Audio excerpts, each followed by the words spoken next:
Hey guys, welcome to today's video. So to begin with, quarter of you that clicked on this video, if I'm not mistaken, based on the video title and the thumbnail, are somewhere interested in property or real estate investment. So this topic of real estate investment is not something new to us, as most of us had obviously heard people use words like property taxes, real estate market, housing market bubble, housing market crash, interest rates, mortgage rates, and many more of such terminologies. Alright, so in today's video, I want us to take a different dive and discuss more about this fascinating economy of Nigeria and the obvious reason why many investors and business owners are taking the bull by the horn when it comes to buying up properties. So whether you're not just an investor looking to put your money into a rewarded investment or just carefully observing the market in order to make informed decisions, this video is just perfect for you. So without further ado, let's dive right into the video. The real estate business today has become a very lucrative venture, not only in Nigeria. Now in Nigeria, the real estate market is anticipated to achieve a value of about $2.26 trillion by this year end. So he bought for 28 million and now the property is going for 38. So wow, that's like...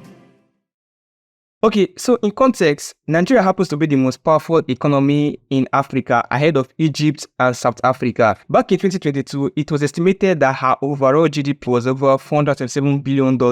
Also, when it comes to exporting in the world market, Nigeria is not left out either, as one of our major exports in the recent time has been crude, to which it accounted for about 4.7% to overall GDP as of the fourth quarter of 2023. If you are to compare it to the previous two quarters, we can see that the export of oil has dropped down drastically because as of the third quarter and of the second quarter of 2023, her oil exports was around 5.4% and 5.34% respectively. From the data provided by the National Bureau of Statistics, Nigeria imports is having a greater percentage compared to her exports, to which in an ideal sense is not that nice for a developing economy. Altogether, this had been due to the frequent change of government in the past few years and the different policies brought by each administration.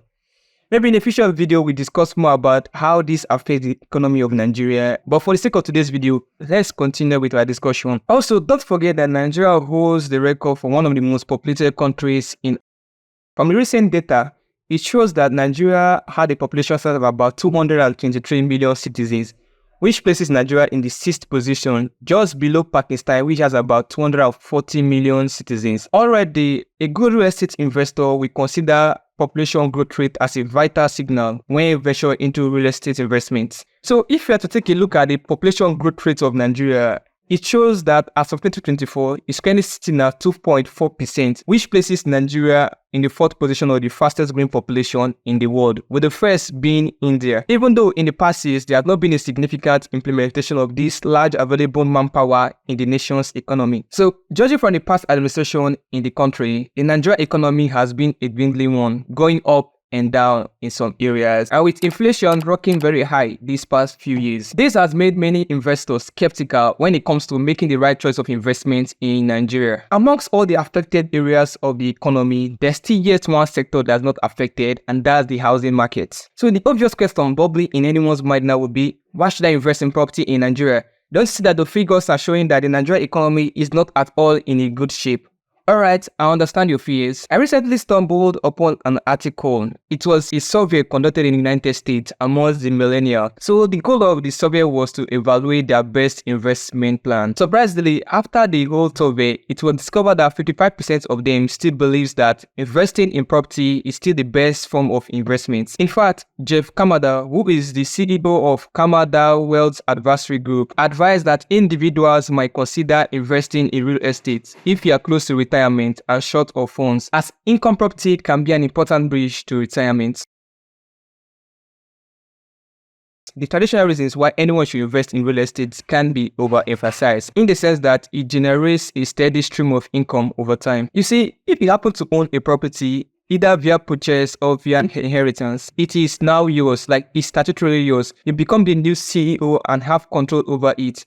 You can decide to lease it out or decide to sell it off for a higher amount other than the original amount that you used in investing into that property. And if you put it out for lease, just like any other form of investment, it will keep generating you income. And the rent being paid by your tenants over time, this money returns to passive income, in the sense that you are now reaping what you labored for years back. Alright, so aside from getting revenue through rent, another important factor to consider is that your property only appreciates in value and never depreciates. Supposing you happen to sell off a property, if you are to compare the actual amount that you sell that property for and the initial amount that you invested into that property, you will see that the property had actually 10x its original value. And again, property investment is one good way to keep up with inflation, in the sense that if the government decides to come up with new policies tomorrow, or inflation keeps rocking very high in the economy, you can actually adjust the value of your rent or even the value of your home to keep up with the actual inflation at that moment. Having all these great reasons why anyone should consider investing in real estate. On the other hand, in the current Nigerian society, we are having a case of increasing population growth rate.